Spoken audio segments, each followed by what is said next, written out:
आज मैं आपको लाभ हानि के जो सवाल लेके आया हूँ। यहाँ पर बच्चा बहुत ज़्यादा कंफ्यूज रहता है क्योंकि आपसे एग्जाम में यहाँ से 3 से 4 प्रकार से सवाल पूछे जाते हैं। जैसे आपके सवाल में कह रहा है कि 15 अंडों को बेचने पर 3 अंडों के क्रय मूल्य के बराबर उसे लाभ हुआ।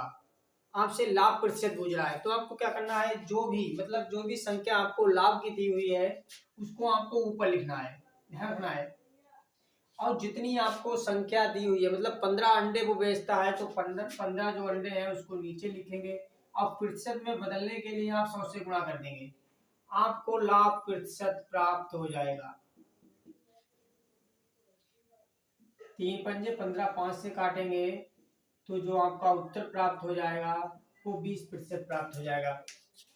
हाँ, ये से आपसे 3 से 4 प्रकार से जो भी सवाल पूछते हैं वो हर एक सवाल को आप लगा पाएंगे। आपसे हानि प्रतिशत पूछ रहा है, तो हानि प्रतिशत ज्ञात करने के लिए आपको एक ही कार्य करना है, जो भी हानि हो रही है उसको ऊपर लिखेंगे। हानि हो रही है 5 की, और कुल जो संतरे बेचता है वो 20 बेचता है, और प्रतिशत में बदलने के लिए आप 100 से गुणा कर देंगे।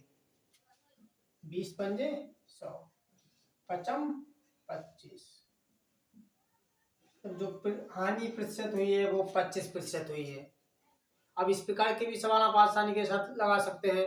अब इसके जो अगला टाइप है उस प्रकार के सवाल देखते हैं। आप इस सवाल को गलत करेंगे। हाँ, पहले सुन लीजिएगा। सवाल में आपसे कह रहा है 33 सेब बेचकर रामू 11 सेबों के विक्रय मूल्य के बराबर लाभ प्राप्त करता है। आपसे लाभ प्रतिशत पूछ रहा है। अभी तक मैं आपको जो सवाल बता रहा था उसमें कह रहा था कुछ संतरे बेच रहा था, उसके क्रय मूल्य के बराबर लाभ प्राप्त हो रहा था या हानि प्राप्त हो रही थी, उसी हानि को आप ऊपर या लाभ को ऊपर लिख रहे थे। अब ऐसी अगर आप गलती करते हैं तो आप सवाल को गलत करेंगे।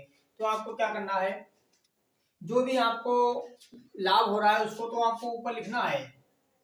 अब नीचे आप क्या लिखेंगे, वो टोटल 33 सेब बेचता है, उसे 11 सेबों के विक्रय मूल्य के बराबर लाभ होता है। मतलब उसे टोटल जो लाभ होता है वो 11 रुपए का होता है। उसने, हम कहें अगर उसने भाई उसे 11 वस्तुओं के विक्रय मूल्य के बराबर लाभ हुआ, हम कहें एक वस्तु अगर 1 रुपए में बेचता है तो टोटल उसे कितने रुपए का लाभ हुआ होगा, 11 रुपए का।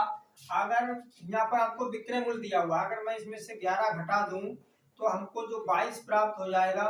तो 22 हमको वो उसका क्रय मूल्य प्राप्त होगा, मतलब उसका क्रय मूल्य होगा वो 22 होगा। तो हम यहाँ पर 22 लिखेंगे और प्रतिशत में बदलने के लिए आप 100 से गुणा कर देंगे, आपको लाभ प्रतिशत ज्ञात हो जाएगा। ध्यान से सुनना, 11 एकड़ 11, 11 दूनी 22, 2 से काटेंगे तो ऊपर 50 प्राप्त हो जाएगा। जो लाभ प्रतिशत प्राप्त होगा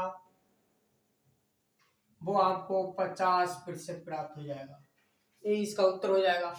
अब इसका जो अगला टाइप है, मतलब अगले प्रकार के जो सवाल हैं उन सवाल को देखते हैं।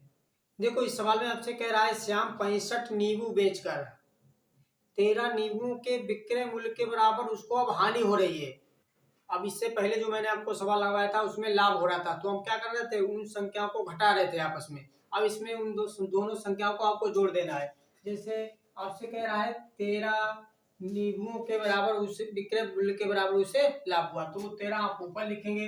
अब जो 65 आपको नींबू दिए हैं विक्रय मूल्य, मतलब 65 नींबू को बेचता है तो उसे 13 नींबुओं के बराबर उसे क्या होता है, लाभ होता है। तो उस 13 को आपको जोड़ देना है। जैसे ने हानि की बात करें, मतलब यहाँ पर हानि की बात कर रहा है तो आपको जोड़ देना है। अगर लाभ की बात कर रहा होता, बेचता और विक्रय मूल्य के बराबर ही लाभ होता, तो उस केस में आपको घटा देना था। अगर हानि हो रही है इस केस में, मतलब जितने नींबू उसने बेचे हैं उसके विक्रय मूल्य के ही बराबर, कुछ वस्तुओं के विक्रय मूल्य के बराबर हानि हो रही है तो आपको जोड़ देना है।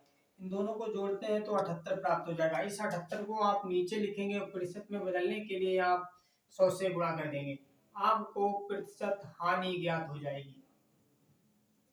13 छक 78, इससे इसे काटेंगे, ऊपर 50 नीचे 3, और इसे हम लिख सकते हैं 3 एकम 3, 3 छक 18। जो आपको हानि प्रतिशत होगी वो आपको होगी 16 सही 2/3%। आपको वीडियो कैसा लगा आप कमेंट बॉक्स में जरूर बताइएगा।